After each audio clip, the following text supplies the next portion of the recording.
Hey guys, welcome back to GX Story Sleeping. Tonight we're diving into the fascinating, grim, and decidedly uncomfortable life of a medieval executioner. Picture this. You're standing at the town square, a worn axe in your hand, a line of nervous faces before you.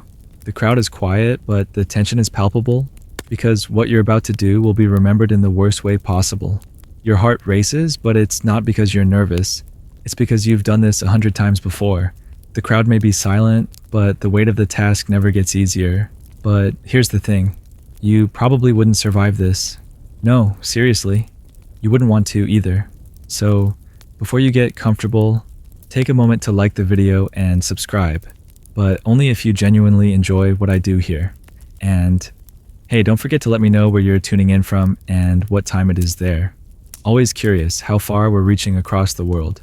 Now dim the lights, maybe turn on a fan for that soft background hum, and let's ease into tonight's journey together. Imagine it. You're an executioner. Your life is one long shadow, a person who only exists in the margins of society. The hours are harsh, the work grueling, and no matter how much you wash your hands, the smell of death lingers. It's on your clothes, your skin, and in your hair. But hey, that's just part of the gig. You wake up before the sun, and you're probably still awake when the town bells toll midnight. Standing there on that cold stone block, staring down at the gallows. Your job is to ensure that the justice of the land is carried out. No questions asked. The irony? You're the one person no one truly wants to know, and no one ever thanks you. Medieval executioners didn't get the luxury of, say, the local butcher or cobbler. People didn't line up to buy their goods or shake their hand. Instead, they were the forgotten ones. The last resort when a person's fate was sealed by the law. You could be born into it, or worse, condemned to it. Either way, the town had no real use for you until the axe had to swing. Imagine walking into the square every day, knowing you'll be met with a sea of turnbacks, murmurs of disgust, and maybe, just maybe, a thrown rock. Nobody makes eye contact with you. And why would they? You're the bringer of bad news, the enforcer of death. That's your social currency. Gruesome, but necessary. So, how did you end up here? Well, for one, you probably didn't choose this life. Your father or your uncle, or maybe even your older brother was an executioner, and for some reason, the job got passed down to you like an unwanted inheritance. Maybe you weren't even related to a previous executioner, but your skills with an axe were too useful to ignore. Either way, you didn't get a lot of say in the matter. And let's be clear, this wasn't like apprenticing to become a blacksmith or a carpenter, where you learn the ropes slowly and with care. Executioners didn't have schools for this sort of thing. You were thrown into the job and told to figure it out, preferably without accidentally maiming or killing yourself in the process. Executioners had to be precise because one wrong swing could turn a quick death into a public disaster. Remember the phrase, make sure you don't miss the spine? You better get it right, because when you didn't, things got awkward fast. The blood, the screaming, the awkward silence. It wasn't just a bad day at work. It was a medieval nightmare. But on a more practical note, executioners were often the first to arrive and the last to leave town square. Sure, they weren't rich, but they had to be there early to prepare the scaffold, sharpen the blade, and manage the crowd. Executioners didn't just swing the axe. They were the ones who set the whole event in motion, making sure everything ran smoothly, so to speak. All of this in the dead of night or the crack of dawn, while the townsfolk were still snuggled in their beds. You were on the job all the time, but no one really cared to acknowledge your presence. Now, this wasn't all about the grim work itself. You also had a pretty unique relationship with the rest of the world. You were given special privileges, sort of. As an executioner, you could legally take possession of the clothes of the condemned, the money in their pockets, and whatever other personal effects they had on them at the time of their death. If they were wealthy, this could mean some decent loot for you and your family. But let's be real, you probably didn't feel all that great about it. After all, you knew it wasn't exactly charity work.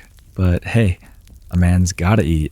The fact is, being an executioner wasn't glamorous by any stretch. You were constantly in the shadows, an outcast by choice and by necessity. And while you might be well compensated for your work, the emotional cost was high. And once you've seen enough death, it leaves a mark on you. and not just the kind that washes away. There's an old saying that goes, "It's a thankless job," and for the medieval executioner, that couldn't be more true. As you trudge through the streets, your footsteps echoing on the cobblestones, you notice that the locals make sure to give you a wide berth.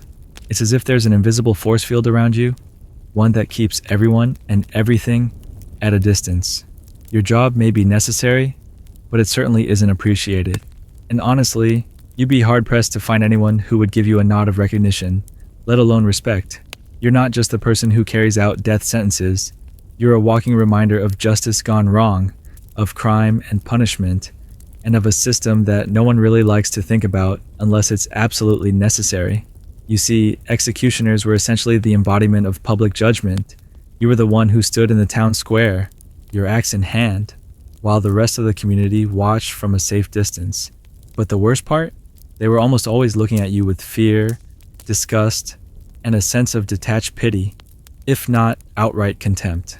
This wasn't the type of career that got you invited to feasts or weddings. No one wanted to share a pint of ale with the guy who had just chopped someone's head off. You were, in essence, the pariah of medieval society. Kids were especially fond of throwing things at you. The reasons for this were, of course, mostly instinctive. After all, the executioner represented something terrible and unnatural.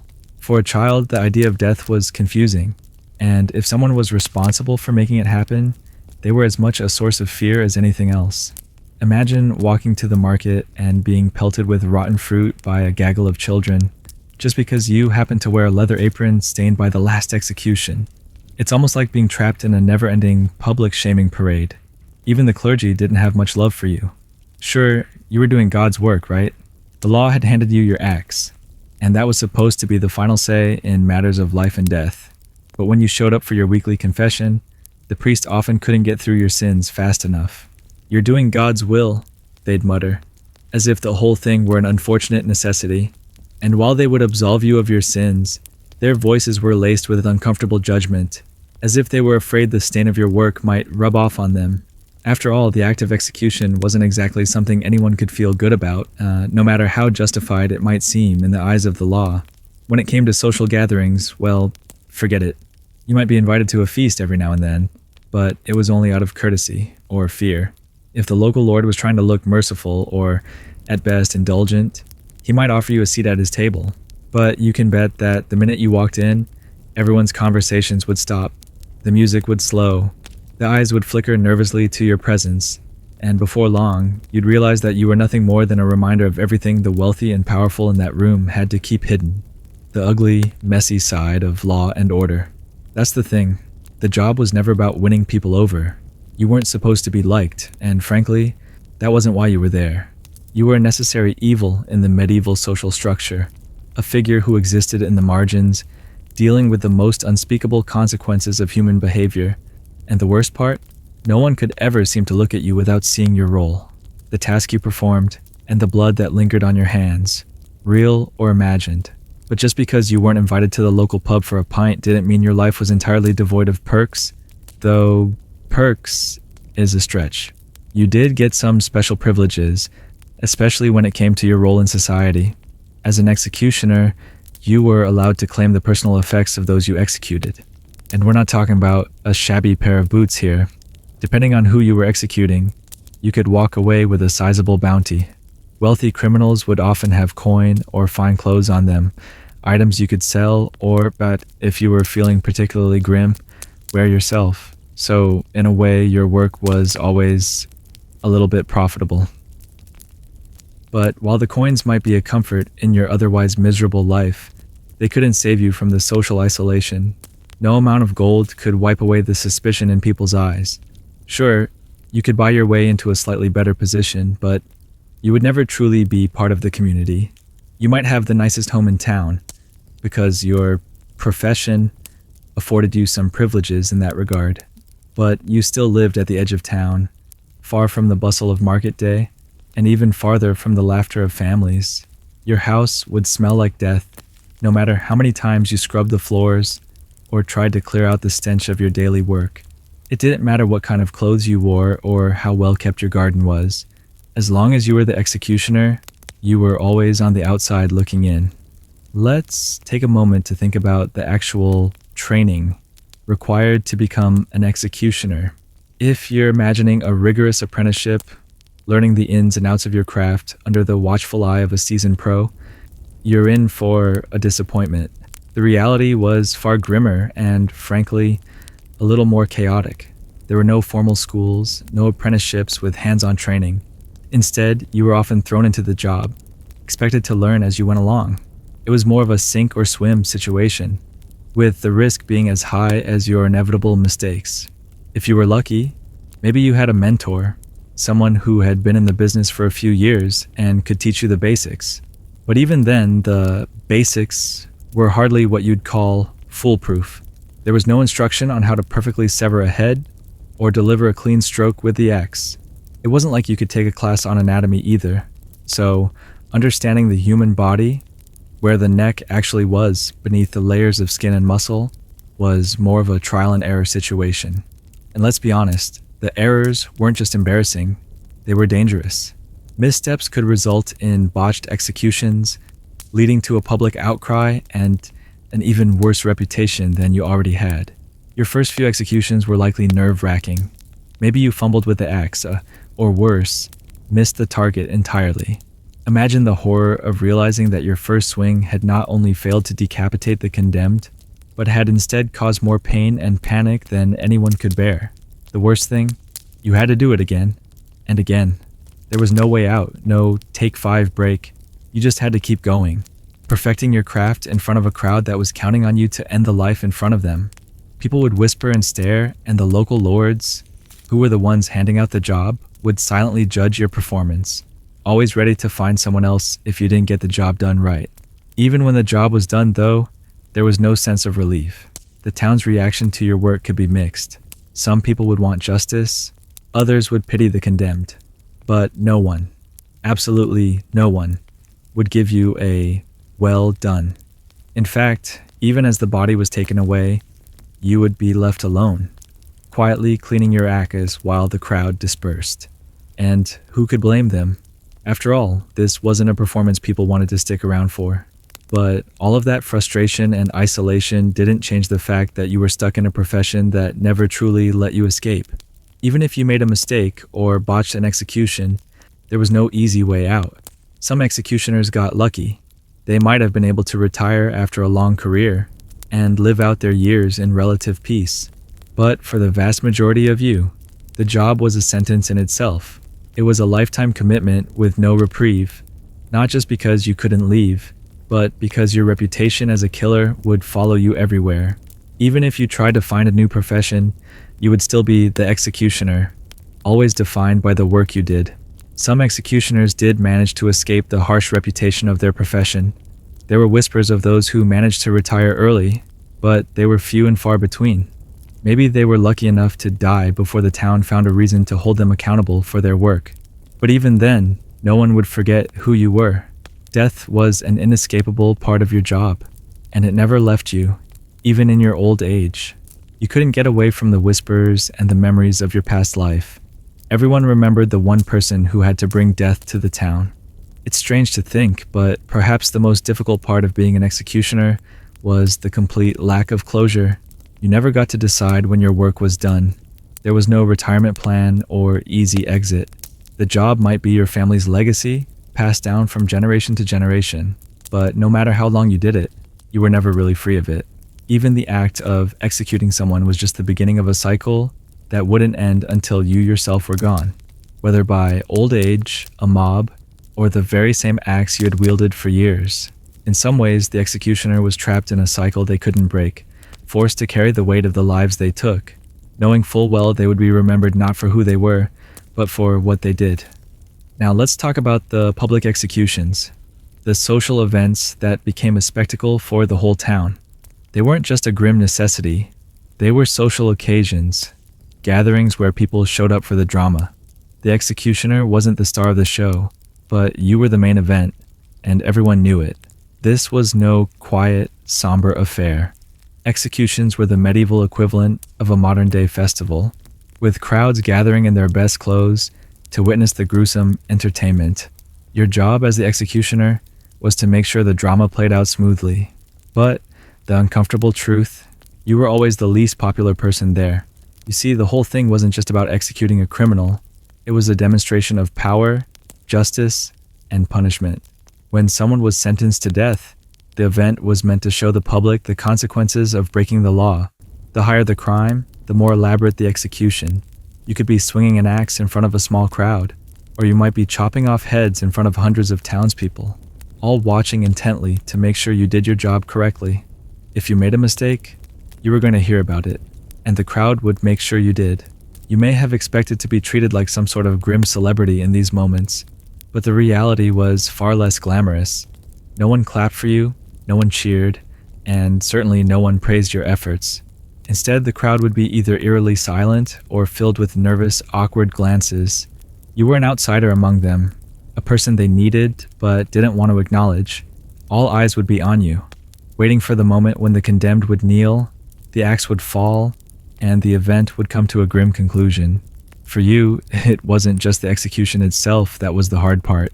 It was the weight of the audience's judgment as they silently observed every move you made. For some, the execution was seen as a cathartic event. They felt a sense of satisfaction in seeing justice carried out. Somehow it reassured them that their world was still ordered, that there were consequences for bad behavior. But for others, the experience was more uncomfortable. After all, the condemned were often once part of the community. Maybe you knew them, maybe you didn't. But regardless, someone's family member was about to die. And that person would have been watching too, sitting in the crowd, perhaps hiding their face behind their hands as you swung your axe. The tension in the air was almost unbearable, with the silent stares and the lingering fear hanging over you. Even after the deed was done and the body was removed, the event would linger in the minds of the townspeople. They'd gossip about it, rehashing every detail. Did you see how his arm twitched after the first swing? I heard he missed the neck on the first try. That was the third time he's botched an execution. If you made a mistake, that mistake would echo for days, months, maybe even years. Everyone in town would remember your fumble, your mistake, and they'd remind you of it every time they saw you. The worst part, there was no way to erase it. The executions weren't just public, they were permanent. Once you failed, the entire town knew, and they would never forget. Despite all the negative attention, however, executions were a consistent source of social interaction. People watched out of curiosity, fear, or even a strange sense of entertainment. Imagine how bizarre it must have been for you, standing there in front of hundreds of people, knowing that their interest wasn't in your well-being or your skill as an executioner, but in your ability to follow through with death. You weren't respected for your precision or skill. You were respected, if you could call it respect, for your role in carrying out justice and giving the crowd a show. And you were expected to give them that show, no matter the weather or your personal feelings. Whether it was pouring rain, the heat of a summer day, or the bitter chill of winter, you still had to perform. And sometimes the crowd's mood didn't make the job easier.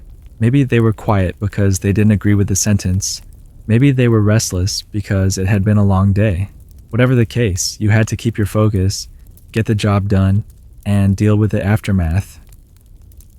The other part of this twisted performance, the execution itself, wasn't the end.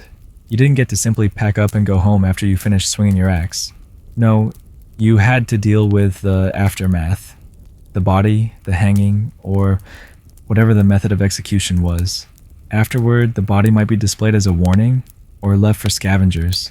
Your task wasn't just to kill the criminal, it was to ensure that they stayed dead in the eyes of the public. If you didn't handle the body with respect, or if things got messy, you could face punishment yourself. The only thing more horrific than the work was the potential for things to go horribly wrong, with no way to backtrack. The execution was an event. It was a show for the people, but one you had to carry out with the deadliest seriousness. And when you were finished, there was no applause, just silence. The only thing left was the lingering feeling that you had done what was expected, but never what was appreciated. The worst thing about being an executioner wasn't even the emotional weight or social isolation.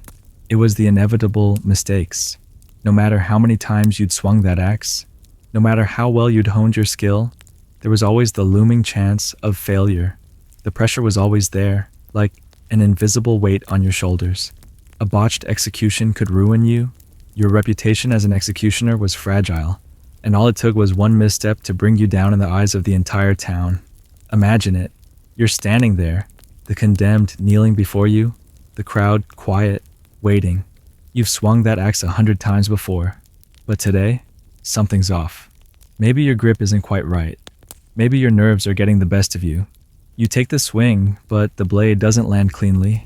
It misses. The result? The condemned writhes in pain. The crowd gasps, and all you can do is stand there, frozen, as the terrible silence consumes the square. And it doesn't end there. The crowd, horrified and murmuring, starts to turn on you. You can feel their eyes on your every move, the weight of their judgment bearing down on you. And then, in the most terrible twist, you have to do it again. The entire process must repeat. The condemned is still alive, barely, and it's up to you to finish what you started. It's a grim thought, but these mistakes were not just rare accidents. They were a constant possibility, and the consequences of those mistakes were never easy to live with. A botched execution wasn't just embarrassing. It could lead to actual repercussions for the executioner. In medieval times, if you made a mistake, the people might not just be angry. They might riot. A failed execution was seen as a failure of the justice system itself, something that could shake the faith of the entire town. They didn't want to see an executioner fumble with an axe. They wanted to see a clean, efficient death, one that matched their understanding of justice. Anything less, and you were seen as incompetent at best, and at worst, a threat to their security. You might be lucky if the local lord or bishop forgave your slip-up, but forgiveness didn't always come. The nobility might blame you for undermining their authority, or worse, question your competence for future work. And while the local peasants had no real power to protect you, they certainly had power in the form of gossip. Word would spread quickly that you were an executioner who couldn't get the job done, and soon enough, no one would trust you with the most basic of duties. Your career could easily crumble, and with it, your chance to ever live a normal life again. There was no getting away from it. Your mistakes were immortalized in the town's memory, always hanging over you like a dark cloud. But the pressure didn't just come from the townsfolk. The job itself was inherently dangerous. You were handling weapons with lethal intent every single day, and every time you swung that axe, you were taking a risk. The possibility that you could be the next one under the blade was ever present. For many executioners, it wasn't just about the danger of missing or making a mistake. It was the constant reminder that your life was always on the line. The people you executed were often criminals, sometimes violent ones, and their families or allies might take revenge. If the wrong person held a grudge or had the means to retaliate, your own life could be cut short at any moment. Even when you weren't swinging the axe, you were constantly in danger, an easy target for anyone looking for retribution. And then there's the physical risk. Let's not forget that handling a heavy axe day in and day out could wear you down physically. It wasn't just the mental strain of dealing with public scorn or the emotional toll of performing executions. It was the toll that the job took on your body. Swinging a blade for hours, carrying out execution after execution, could lead to back problems, shoulder issues, or worse. It wasn't just a mental job, it was a physical one too. And as the years went on, that wear and tear would accumulate. You might have started your career as a young, strong man, capable of making clean, efficient strikes. But by the time you reached your 30s or 40s, the job might have left you with permanent physical scars. Your hands, your back, your knees, all would be affected by the constant strain of your work. It wasn't just the axe. Even something as seemingly simple as hanging someone could put you in a dangerous situation. You had to make sure the rope was tied properly, the knot was secure, and the condemned would die quickly. Any failure in this process could lead to a slow, painful death by strangulation, which would be just as horrific for you to witness as for the condemned. Again, the pressure was on you. You had to make sure everything went right, not just because of your role, but because your reputation was on the line every time you executed someone. You were walking a thin line between life and death every day. One wrong move, and your career and maybe even your life could be over. Let's shift gears for a moment and take a look at the more perks of the job, though that word might be a bit of a stretch. As an executioner, you didn't get a lot of benefits, at least not the kind most people would consider desirable.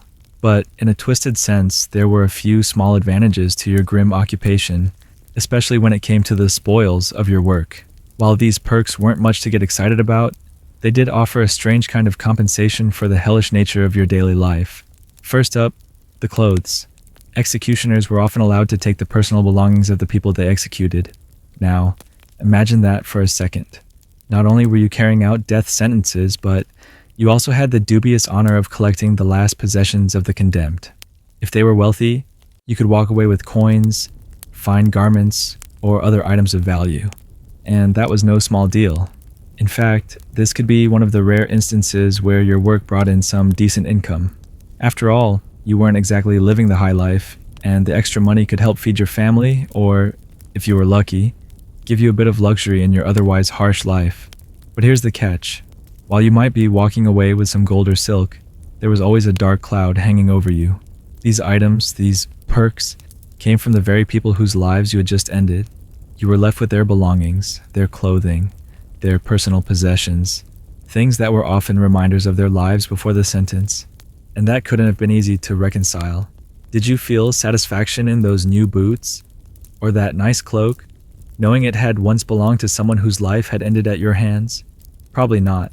But in the medieval world, the rules were harsh, and survival often meant making do with what you could. Now let's talk about the less glamorous perks. There's something unsettlingly macabre about the idea that, as an executioner, you were sometimes expected to clean up the mess left behind. The bodies you executed were often left on display, perhaps hanging from a tree, or worse, left to rot as a public spectacle.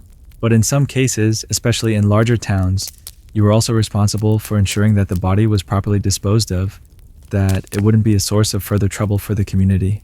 Sometimes this meant you had to handle the body with care, removing it from the scaffold, making sure it was properly buried, and in some cases, ensuring it didn't come back as some sort of haunting reminder. This cleaning up process could also extend to what you'd call recycling body parts, though it wasn't a perk many executioners would boast about.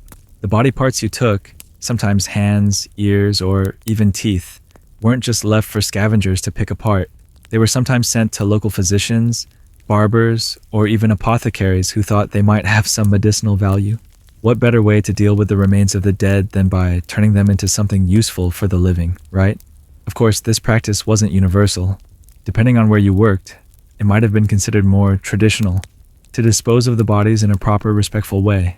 But sometimes, especially in more rural areas, those leftovers ended up being sold for a profit, used in whatever ways the local community thought appropriate. And there were even stranger perks. In some places, executioners held positions of significant influence within their local courts. Now don't mistake that for power in a traditional sense. You weren't invited to banquets or treated like a noble. Instead, you had access to certain knowledge and secrets, information that others didn't. You knew when someone was about to be executed, who had been arrested, and sometimes even who was plotting something against the local lord. Your job didn't just make you a public outcast, it also made you a highly watchful figure in the community. People might avoid you, but they also whispered to you in corners, trying to get information, trying to play their hand. Of course, this access to secrets wasn't always the kind of power one could wield easily. It was a bit like being the town's official spy. You had to keep your ear to the ground, staying alert for whatever information might come your way. This often meant you were involved in all sorts of gossip and intrigue, but again, you were hardly a trusted advisor. You were more like a bystander, someone who saw the underbelly of the community's power struggles, but couldn't participate in them. The executioner was always on the outside, looking in, no matter how much knowledge they possessed.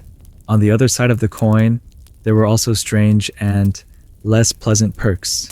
In some regions, you might have been required to offer your services as a torturer, an additional job no one would envy. This wasn't an optional side gig, it was just another part of the grim reality of your position.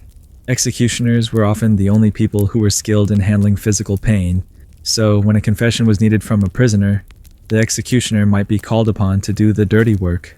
None of this made the job any easier or more desirable. While the perks of being an executioner might have been slightly better than nothing, they were far outweighed by the constant weight of the work itself, the loneliness, the public scorn, and the emotional and physical toll. Living as an executioner wasn't just about the social isolation or the grim nature of your job. It also came with its fair share of strange, unpleasant, and unavoidable consequences. One of the most notable aspects of your life was the ever-present smell. You didn't just live with the stench of blood and death, you wore it. Every day, the smell of your work clung to you like an invisible cloud, an odor that no amount of washing could remove. It wasn't just the blood from your executions, it was the remnants of fear, the sweat, and the agony of those condemned to die. It became part of you, ingrained in your clothes, your skin, and your very existence. Your house, too, was affected by this constant association with death. Living on the outskirts of town, you would have been separated from the more bustling areas. This wasn't just because you were an outsider by profession. It was also because no one wanted to live too close to you. Your home might have been a decent size, perhaps even larger than others, since executioners were sometimes given accommodations by the town. But while the house itself could have been modestly comfortable, the smell of death followed you inside. The stench would have lingered in every corner, seeping into the very fabric of your life. Your bedding, your clothing, the air you breathed, it was all tainted by the work you did. It wasn't just the physical smell that stuck with you, though. There was a psychological aspect, too.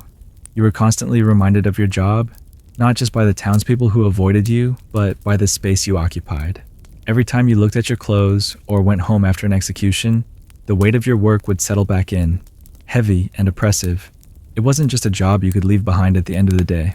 No, it was with you at all times. And while most people had the luxury of compartmentalizing their work lives from their home lives, you didn't get that.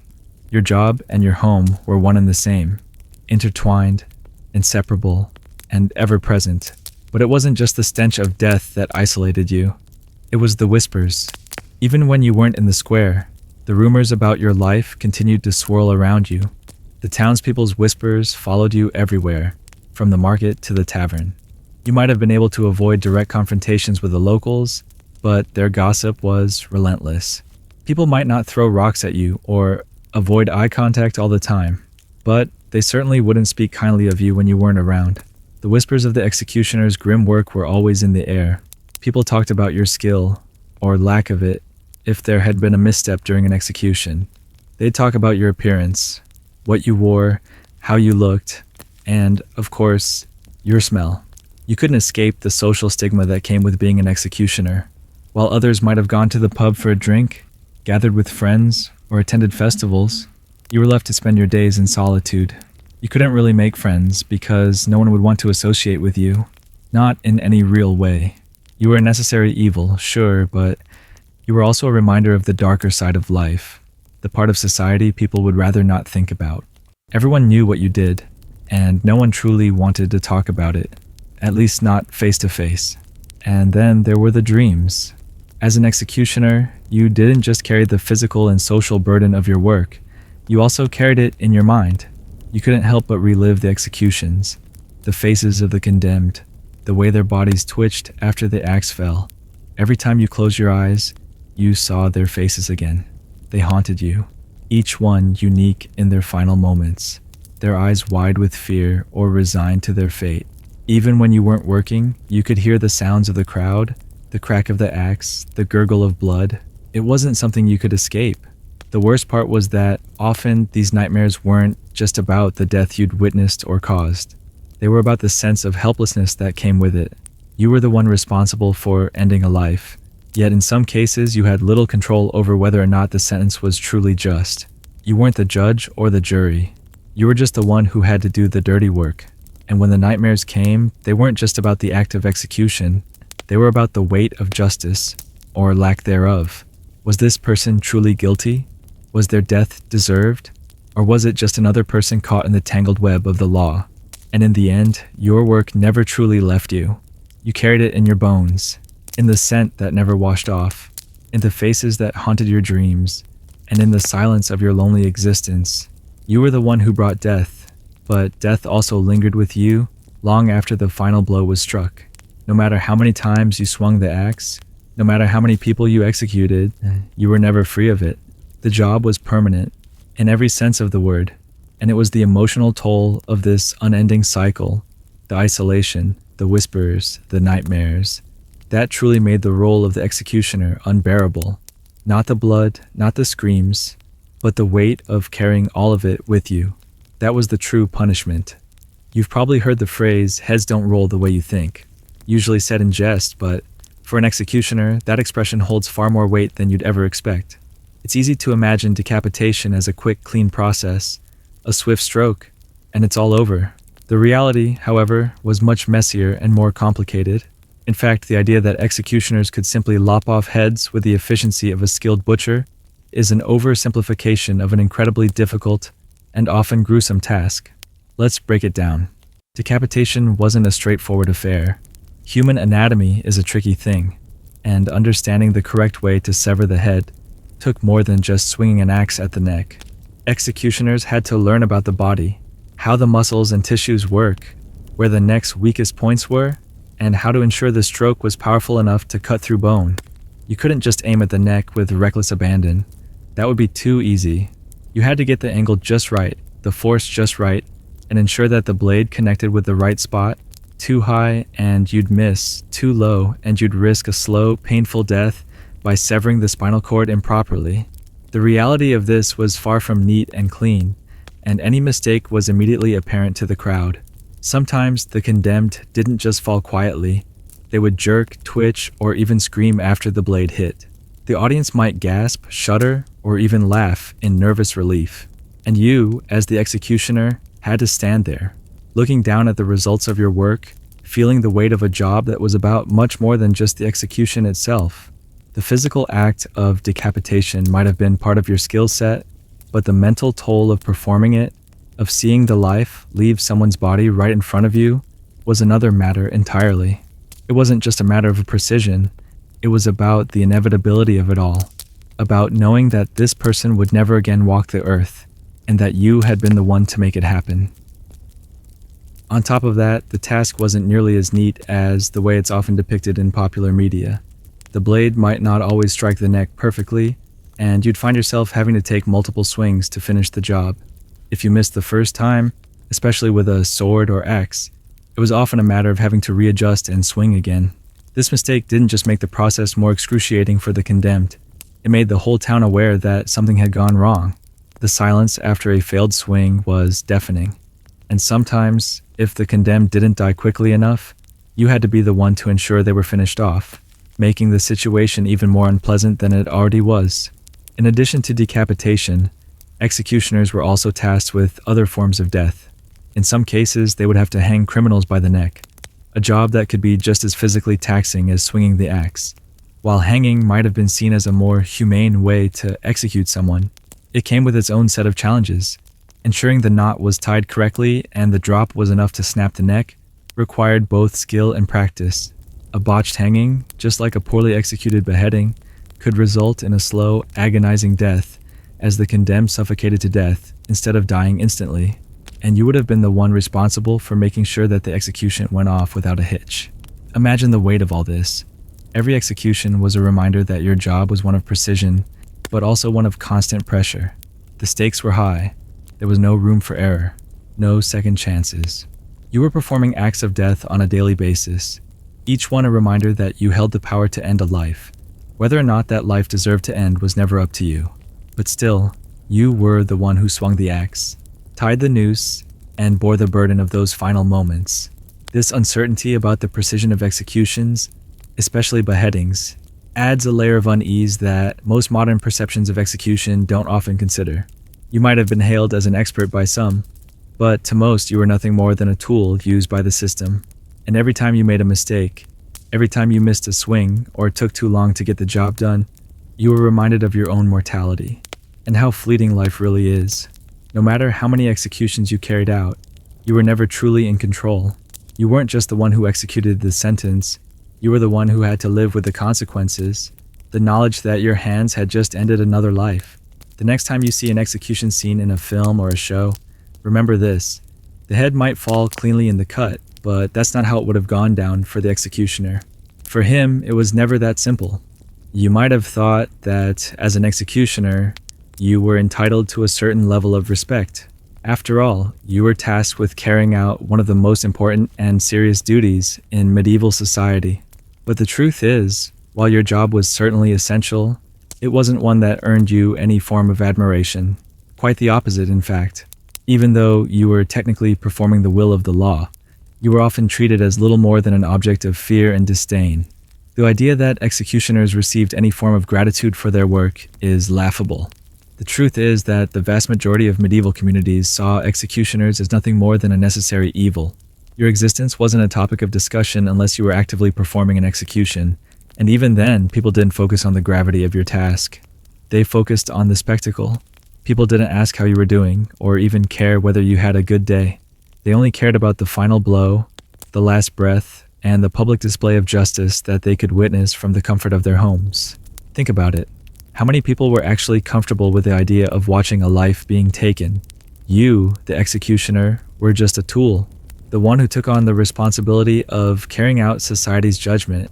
Even if society didn't want to get too close to the process, the fact that no one wanted to even acknowledge your existence outside of the execution day made it impossible for you to have any social connection. People avoided you like the plague, especially when you weren't actively doing your job. And the worst part of this, you could never escape the stigma. Even if you did manage to do a good job, even if you executed with precision, you would still carry the burden of your title with you for the rest of your life. The job wasn't a one-time thing. It wasn't like you could simply retire from it and move on. Even after you stopped executing, your history would always follow you, and you continued to be regarded as the executioner. That title would always define you, no matter how hard you tried to distance yourself from it. It wasn't just the town that avoided you either. Your family and friends, assuming you had any, would likely be just as eager to distance themselves from you. Imagine being a child of an executioner. How would you grow up in a world where your father's job was so vilified? You'd have to endure the whispers, the rejection, and the constant reminder that your father was the one who ended lives on the orders of the king or local lord. That could make a child's life incredibly difficult. Your family would likely experience the same isolation that you did, unable to make friends, always having to explain your family's strange occupation. Even if you were to marry, your spouse would be subject to the same scorn. Your marriage wouldn't be a typical, joyful occasion. Instead, it would be met with hesitation, fear, and the ever-present knowledge that you were the one who delivered death. You might have a family, but your family would always be on the edge of society. Your children might be treated as outsiders or outcasts, their lineage marked by the stains of your profession. While other families got together for birthday parties or local feasts, yours would likely be left on the fringes, isolated from normal social activities. And the worst part of this constant stigma was the emotional toll it took. You had to carry the weight of society's judgment on your shoulders, knowing that people feared you, hated you, and avoided you at all costs. You could never find peace or solace in the company of others, because no matter where you went, you were always the executioner. Your profession was your prison, and that prison was one you could never escape. Now let's add another layer of difficulty. The idea of legacy. It wasn't just that you couldn't escape the stigma in your own lifetime. You also couldn't escape it after death. The life of an executioner didn't simply end with your death. It lived on in the memories of the people who had witnessed your work. You were not only defined by your own actions, but also by how your actions had been perceived by the people you served. You were never able to escape your legacy, and that legacy would often be negative. The children of executioners would carry this burden with them, and generations could potentially inherit the same scorn and social ostracism. It's a strange thought, isn't it? You could spend your whole life in a town, serving your community by carrying out the most brutal duties, and yet no one would ever thank you. You would be remembered, sure, but not for your kindness or your noble nature. Instead, you would be remembered as the one who took life, the one who carried out death with the swing of an axe or the pull of a rope. And so, as much as society depended on you, they also feared and avoided you. The life of an executioner was marked not only by the deaths you carried out, but by the emptiness of the world around you. You might have a house, a family, and a role, but you could never truly belong. The scorn was ever present, and the weight of your work never left you. The title executioner wasn't just something you carried. It was the thing that defined you, forever and always. You've probably already gathered by now that being an executioner wasn't exactly a job that you could easily retire from. It wasn't just about the social isolation or the weight of carrying out death sentences. It was also about the fact that you were constantly working. Public executions weren't limited to particular times or seasons. They were a regular feature of medieval life, scheduled regardless of the weather or any personal feelings you might have. Whether the sun was shining, the town was in the middle of a plague, or a major holiday was approaching, your job didn't take breaks. Executions didn't get snow days. And let's not forget, the more high-profile the crime, the more likely you were to be called in to execute the sentence. Imagine being the only person in town who couldn't take a day off. You couldn't call in sick, and you couldn't just decide to take the day off for a special occasion. The job was as demanding as it was grim, and even the smallest mistake could lead to massive consequences, both for you and for the condemned. This wasn't a 9-to-5 job. There were no scheduled weekends off, no paid vacation days, and no holidays. You were expected to work, rain, or shine, no matter how unpleasant it might be for you.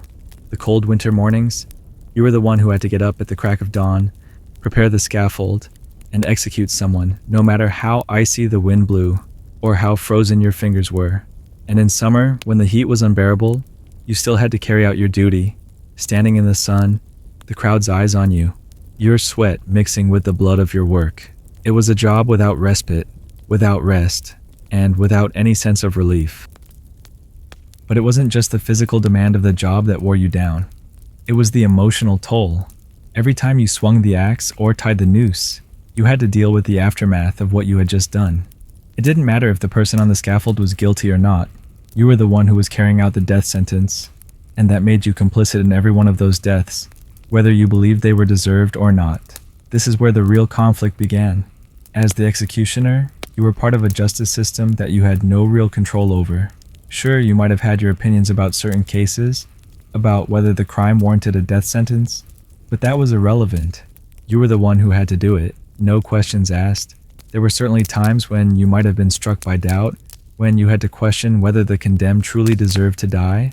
How could you not? Some of the crimes people were executed for might have seemed insignificant or trivial. Stolen bread, a minor quarrel, or even a petty theft.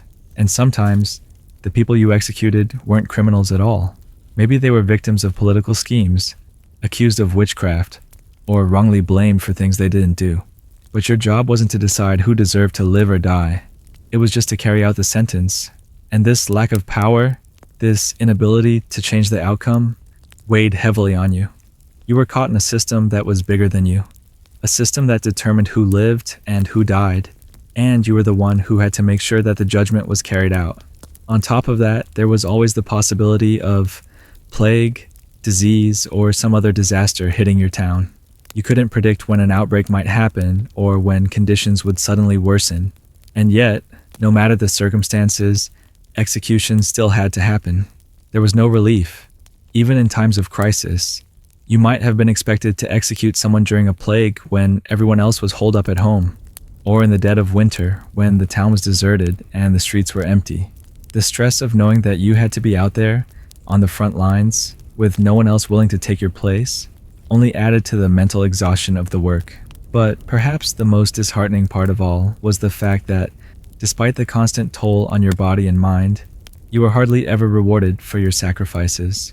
While some executioners might have gained a small fortune from the criminal's personal belongings or the occasional royal reward, these financial benefits were never guaranteed.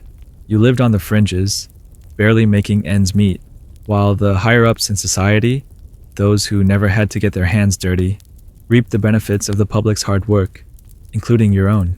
Executioners, especially those in smaller villages or towns, often earned very little for their work. Yes, you might have collected some of the deceased's belongings, but what was that really worth in the grand scheme of things? It wasn't enough to change your life, to erase the emotional toll the job took on you, or to provide any sense of security. For the most part, you were just a pawn in a larger system of justice, and your life was bound to the needs of that system. And if the job didn't wear you out physically, it certainly wore you out emotionally. You were responsible for carrying out the ultimate punishment, but you were never allowed the luxury of questioning whether it was right. You didn't get to decide the fate of the condemned, but you had to live with the consequences of every life you ended. The mental anguish that came with the job was relentless. It was a burden you carried with you every single day. No, being an executioner wasn't glamorous, and it certainly wasn't easy. It was a job full of physical, emotional, and social exhaustion, one that left you with no real sense of fulfillment or respect.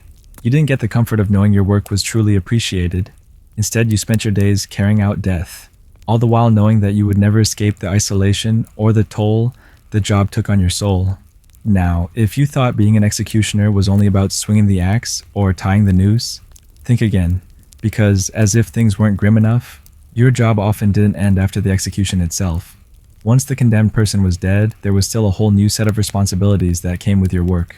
You weren't just executing criminals, you were also the one who had to deal with their bodies afterward. Think about that for a second. Not only were you the one who took their life, but you were also the person who had to ensure they stayed dead. In many cases, the executioner was tasked with preparing the body for display or burial, depending on the crime committed. Executions weren't just acts of punishment, they were meant to serve as public lessons. The bodies of the executed were often displayed in the town square for days, or sometimes hung as a public warning to others. If you were the one who performed the execution, you were expected to handle these bodies and the public display that came with it. You weren't just the bringer of death, you were also the keeper of it, ensuring that the corpse remained a symbol of justice, or a deterrent for others who might consider defying the law. This wasn't a pleasant job. For starters, the bodies could often be gruesome to handle. If the execution didn't go according to plan and the head wasn't severed cleanly, you might be left with a bloody, mangled corpse to deal with. And after the public spectacle was over, you had to make sure the body was either properly buried or sent to be dissected for medical purposes. There was no room for error. You had to handle the remains carefully, with a certain level of respect, even though the people who'd been executed were often the most reviled members of society. And, as if this wasn't enough, you were also often the one who had to take care of the personal belongings of the condemned. Another bizarre responsibility that added to the overall grotesque nature of your job. But the emotional strain wasn't just physical. It also took a deep psychological toll. Think about it. You were the one who had to look at death not just as a concept, but as something real, something physical. And every time you executed someone, you had to confront your own mortality. You didn't have the luxury of keeping your distance from the act of death. You had to look it in the face and make it happen. And every time you handled the body afterward, it was a reminder of what you had just done. There was no escape from the cycle of life and death, because you were so intimately involved in both. But things got even darker when it came to the question of guilt. As the executioner, you might have carried out the death sentence on people you believed were innocent, or at least uncertain of their guilt. The medieval justice system wasn't always fair, and false accusations or biased trials were common. Imagine executing someone who was wrongfully convicted, or someone whose trial was rushed due to political or social pressure. You weren't in charge of deciding their fate, but you were still the one who had to end their life. How did you live with the fact that you might have been responsible for the death of someone who didn't deserve it? Even if you performed your duties faithfully, the question of whether the right person was executed would haunt you. This guilt could pile up over time, as you watched more and more people sentenced to death. Some of them criminals, yes, but others simply caught in the wrong place at the wrong time. Over the years, you might find it harder to distinguish between right and wrong, as your job forced you to carry out an endless stream of executions. You didn't have the luxury of choosing who deserved to live or die. You just had to follow orders, and your own moral compass would often become blurred. The emotional toll didn't stop there. You weren't just performing executions in isolation, you were constantly in the public eye. And when you did your work, the crowd wasn't simply passive. The public watched these executions with a mixture of excitement, fear, and sometimes cruelty. People didn't think about the toll it took on the executioner. They didn't think about what it would feel like to be the person swinging the axe, the person who had to end another life. They saw it as just another part of life, a necessary evil, but not one they needed to empathize with. The emotional isolation you faced as an executioner was staggering. You were alone with your thoughts, carrying out a job that not only isolated you physically, but also emotionally from the rest of society. People feared you and reviled you, but no one ever thought about the toll it took on you. And as if things weren't bleak enough, this emotional burden didn't simply go away when you retired. If you were fortunate enough to make it through your years of service and lived to a ripe old age, your past would follow you. The stigma of being an executioner didn't disappear just because you hung up your axe. It wasn't like you could simply walk away from your past life. Even in your old age, you would be remembered by the townspeople as the one who carried out death sentences, the one who took life at the command of the law. You could never truly escape the role you've been assigned. You might have tried to move on, perhaps starting a family or trying to lead a quieter life, but no matter how far you tried to run, your past was always there, haunting you. Even your children would inherit the burden of your legacy, treated as social outcasts simply because of their connection to you. The ghosts of those you had executed, the faces of the condemned, would follow you to the end, constantly reminding you of your role in their deaths. Imagine this. You've spent decades performing your grim work, carrying out hundreds of executions, watching countless people die by your hands or the swing of your axe. Over time, the act itself becomes second nature, mechanical almost. You don't think about it the way you once did. The first time was terrifying, sure. The second time, a little less so. But by the time you're in the later years of your career, you're doing it out of routine. You've become so desensitized to the act of killing that it feels like another task on your list, like sweeping the floor or feeding the animals. This shift isn't some triumph of emotional strength. No, it's the tragic result of living in a world where death is your job, and after years of swinging the axe, you can't even remember what it was like to feel anything about it. The horror, the fear, the grief, all of those initial feelings are buried so deep under layers of daily executions that they no longer affect you. What once seemed like a moral dilemma, what once made you question the very nature of life and death, has been replaced by cold, unfeeling routine. And the worst part? You might not even realize how numb you've become until it's too late. But even though the act becomes automatic, it doesn't mean that the toll of your work has disappeared. In fact, it's often at this stage when you think you've become immune, that the emotional fallout hits you in unexpected ways. You might think the numbness is a form of protection, a shield you've built to keep yourself from going mad. But it's also an insidious form of self-destruction. It's a reminder that somewhere deep inside, you're still human, and no amount of detachment will ever erase the emotional scars you've accumulated.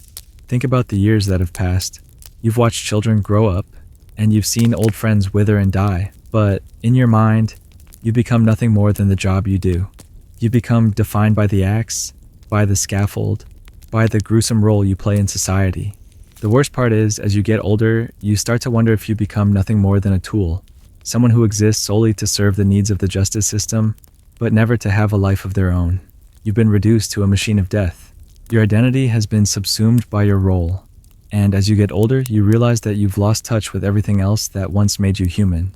And let's talk about the physical side of aging in this line of work. The job isn't kind to your body. It's one thing to swing an axe when you're young and strong, but as you age, that power diminishes. Your back starts to ache, your arms grow tired more quickly, and the constant strain of carrying out executions takes its toll. Even the weight of the axe itself, once manageable, becomes a burden. You've likely developed chronic pain over the years, the result of repetitive motions, the strain of lifting heavy implements, and the stress of your daily tasks. The simple act of raising the axe could start to feel like an insurmountable effort, but the worst part of aging as an executioner is the psychological toll. The longer you've been in the job, the more it becomes a part of you. You can't shake the feeling that you've become irreparably damaged. The smell of blood never fully leaves your hands, and the faces of the condemned never fully leave your mind. They follow you around, haunting your dreams and filling your waking moments with regret, even when you're trying to ignore it. You're living a life you never chose but couldn't escape. Your legacy is tied to death, and there's no getting away from that. In your later years, the townspeople might start to look at you differently. The older you get, the more they might begin to view you with a mix of pity and fear. You're no longer the young, efficient executioner you once were. You've become the frail, aging man who might not be able to carry out his duties anymore. Maybe they'll see you as a relic, a vestige of a brutal past that's slowly being phased out. Some might even whisper that it's time for you to step down, or worse. There might be murmurs of replacing you with someone younger, someone stronger, someone more effective. But this brings up another issue. What do you do when you're too old to execute? Your identity has been so thoroughly consumed by your job that you have no other skills, no other purpose, Being an executioner was the only thing you knew. It was your life. And when it's time to retire, you find yourself without a place in the world.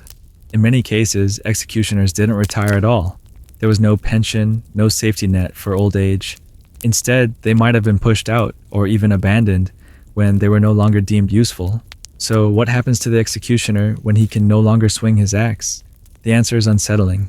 Many older executioners were left to fade into obscurity.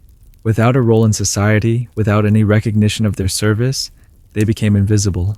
Some might have died alone, their names forgotten, their contributions to the community reduced to little more than a dark memory. Others might have been buried unceremoniously, without the respect or ceremony afforded to other members of the community. Their legacy was defined not by the good they might have done in their lives, but by the bloody deeds they had carried out under orders. The ultimate tragedy of the executioner's life is that it never really ends. Even when you're no longer the one holding the axe, your past is always with you, and in many ways, it defines you more than any future could. Now, let's delve into the question of innocence and guilt, and how the executioner was often forced to deal with a situation far more complicated than just handing out death. When you were an executioner, your job wasn't about determining who deserved to die. It was about carrying out the will of the law, regardless of whether you agreed with it or not. This in itself was a constant moral struggle. Every time you took someone's life, there was the lingering question, did they truly deserve it? The reality was that the medieval justice system was far from perfect. Trials were often biased, and accusations could be based on little more than rumor, superstition, or personal vendettas. A person could be condemned to death for something as minor as being accused of witchcraft, or for having fallen out of favor with a local noble. As the executioner, you didn't get to decide who was guilty or innocent. You simply carried out the sentence, regardless of its fairness. Think about the toll that would take on you. Imagine having to execute someone you knew had been falsely accused. Or perhaps you would have to kill someone who had committed a petty crime, a theft of bread to feed their family, for instance. These weren't always the cold-blooded criminals that the public imagined them to be. Sometimes they were ordinary people who had simply made a mistake, been in the wrong place at the wrong time, or fallen victim to the political whims of those in power. And here's the really painful part. You had to keep your emotions in check. You couldn't afford to feel sympathy for the condemned, because if you did, it would make your job even harder. But that didn't mean you didn't feel the weight of what you were doing. How could you not? Every swing of the axe, every drop of blood, was a reminder that you were an instrument of death, regardless of whether that death was deserved or not. But even more tragic was the knowledge that sometimes there was no justice in the execution at all. Take the infamous witch trials, for example. Many of the people executed during these trials were completely innocent, accused based on superstition or personal grudges. Imagine being the executioner tasked with ending the life of someone who was, in all likelihood, entirely innocent. Imagine the internal conflict you would feel, knowing that you were part of a system that condemned people without real evidence, based on fear or ignorance. And yet, your role was to perform the execution as cleanly and swiftly as possible, no questions asked. But the problem wasn't just confined to witch trials. What if you were tasked with executing someone whose crime didn't seem like a capital offense at all? Maybe they were accused of a petty theft, or perhaps they had broken a law that seemed trivial. The reality is, many people executed during the medieval period were not the murderers or violent criminals people assumed they were. Instead, they were caught in a broken justice system that overpunished the innocent while letting the truly guilty slip through the cracks. As the executioner, it must have been incredibly hard to reconcile these contradictions. You were a servant of the law, yes, but the law wasn't always just. You had no power to question it, and certainly no power to stop it. Even if you wanted to stand up for someone's innocence, your role was clear. You had to execute the sentence. The worst part? Every time you swung your axe, you were adding to the injustice. You were perpetuating the very system that caused so much pain for the innocent. And that's a heavy burden to carry, especially when you realize that, often, you didn't have the luxury of knowing whether the person you were executing truly deserved to die. Every swing, every knot you tied, was done in blind service to a justice system that was, in many ways, fundamentally flawed. It would be nearly impossible to escape the feeling of guilt, even if you were only following orders. This moral dilemma wasn't just theoretical. It had a real, tangible effect on the executioner's psyche. Imagine being forced to confront the idea that your entire career was built on the premise of killing people who might not have deserved to die. It wasn't just an intellectual problem, it was a deeply emotional and psychological one. How could you sleep at night, knowing that some of the lives you had taken might have been taken unjustly? And even if you managed to bury that guilt deep down, it would still find a way to creep up on you, especially as the years wore on. It would hang over your head, a constant reminder that you weren't just a tool of the law. You were a participant in something that might have been deeply wrong.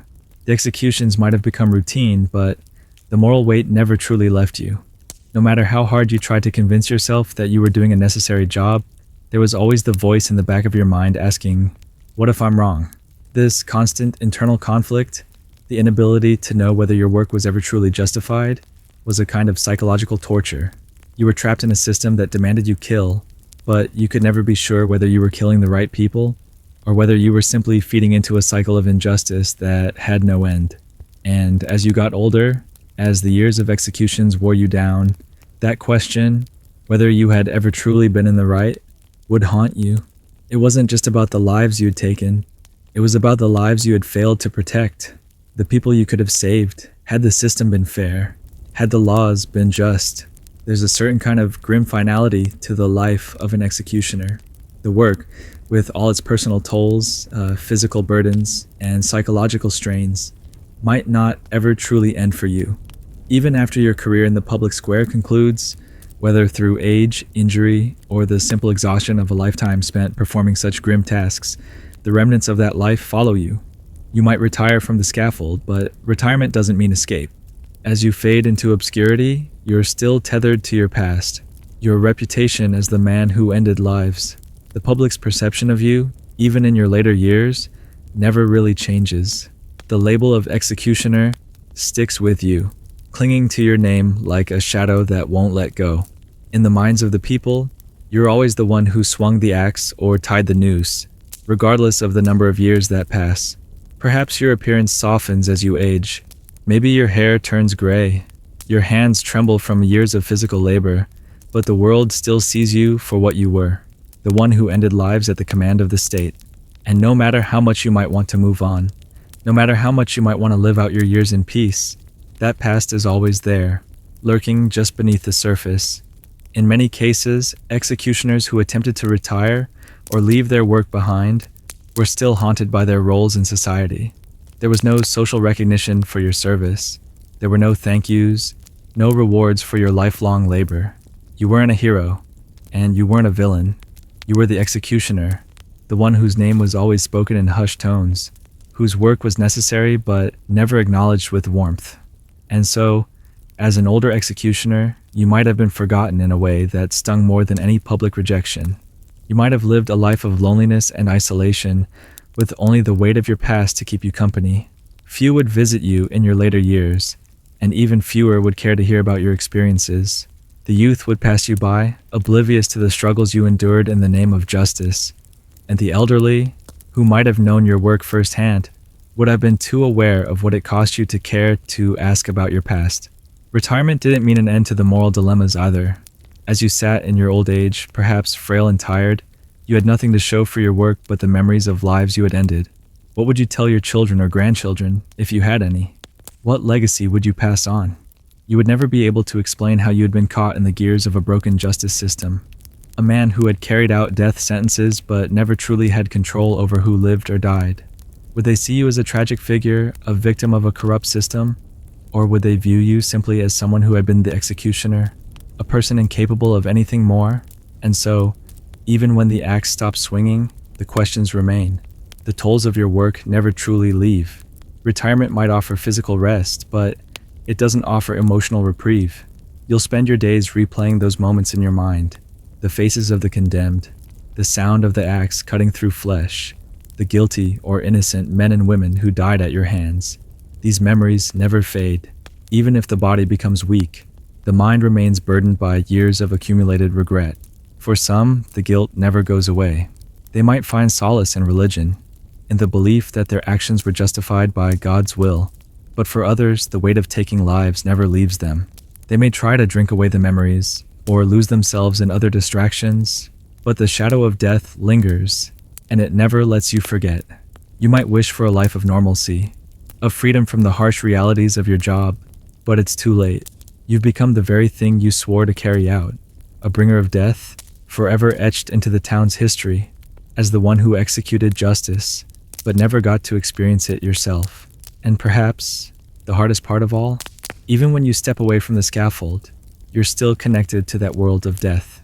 In death, your own name might be forgotten, buried in an unmarked grave, or tossed aside like so many of your victims. But there will always be someone to remember you, someone who will remind others that you were the one who carried out executions, regardless of how you felt about it. And that remembrance will never be kind. The final blow, the one that takes the last breath from the condemned, might be the most relieving moment of your life. But the life that comes after, the years of silent reflection, the endless moral questioning, and the haunting memories, might feel like an eternity. You might have become a relic, a forgotten figure cast aside by the world that used you for its darkest purposes. But the story of the executioner is never truly over. It's one that lingers long after the axe has fallen, long after the last execution is complete. It's a tale that is written not just in the blood of the condemned, but in the scars left on the executioner's soul. By the time you retire, or are forced into retirement, more likely, you're left with the haunting question of what comes next. For so many executioners, there was no plan for life after the scaffold. You spent your youth in service to a role that isolated you from the rest of society, performing a duty that most people couldn't, and didn't want to, understand. And now that you're no longer fit for the work, what are you left with? The weight of your years on the job, the toll on your body, and the indelible stain of your past have nowhere to go. You can't erase them, and you certainly can't forget them. Life after the axe isn't easy for an executioner, because, as strange as it sounds, death becomes your identity. You've lived through the public executions, the inevitable isolation, and the scorn of a society that needed you but never appreciated you. And when the job ends, it's as though a part of you disappears, too. You don't know how to live without it. The daily grind of swinging the axe, the constant weight of being the one who delivers justice, has consumed you. And now, without that daily responsibility, you're left with silence and a gnawing emptiness that no one else could understand. For some executioners, the absence of their role in society might have led to a quiet desperation. Maybe they tried to integrate back into normal life, perhaps with a family or by taking up a new trade. But imagine trying to re-enter society when every glance, every whisper, every unspoken word reminds you of who you were. The townspeople who once avoided you like the plague, fearing your presence, now see you as a relic, someone to pity or ignore. You're a man who once dealt out death, but is now an aging figure with nothing to offer but the memories of your bloodied past. What would that life be like? A quiet existence in a cottage on the outskirts of town, where you try to avoid contact with the community that once shunned you. You might find solace in the mundane, planting vegetables in your garden, tending to a small fire in the hearth, and keeping to yourself. But the world has changed. The days of your public role have passed, and you're left behind, watching the world move on without you. Every day is a reminder of how insignificant you've become, how much you're no longer needed, and yet the memories never leave. They linger in the quiet moments when you're alone, when the silence is only broken by the sound of your own thoughts. You're not just an executioner anymore. You're a man trying to reclaim a life that was never really yours to begin with. But there is one thing you can never escape: the curse of your past, the executions you carried out, the faces of the condemned, the swing of the axe. All of these things are etched into your soul, and you can't remove them. In your later years, it's not just the physical pain of hate that afflicts you. It's the emotional pain of knowing that you were the one responsible for all those lives lost. The faces of the criminals, whether guilty or innocent, will always haunt your dreams. The sound of the crowd, the weight of the axe in your hands, the cold silence afterward, these memories replay over and over, and you can never seem to escape them. Even in death, there's no release. You might die quietly in your bed, your life slowly fading away, but the legacy of your work lives on. The townspeople who once whispered behind their hands will still talk about you long after you're gone. Your reputation will never fade, and neither will the stain on your soul. There's no quiet ending for an executioner. Your life was always intertwined with death, and that finality doesn't leave just because you've stopped swinging the axe. But, in a way, it might be a relief. There's a certain peace in knowing that your labor is finally over, that you can stop carrying out the will of a system that never truly acknowledged you. The cold, hard truth of being an executioner is that your life, however long or short, wasn't your own. It was controlled by the laws of the land, the whims of rulers, and the twisted morality of a society that needed someone to bear the burden of justice, no matter the cost. As you slip into the quiet of old age, perhaps even finding solace in the smallest comforts, you finally come to accept something that you could never before. Your legacy is defined not by the person you were, but by the work you did. You were not a hero or a villain, but an instrument of a system that used you until there was nothing left to give. You didn't choose the life you led, but you were bound to it until the very end.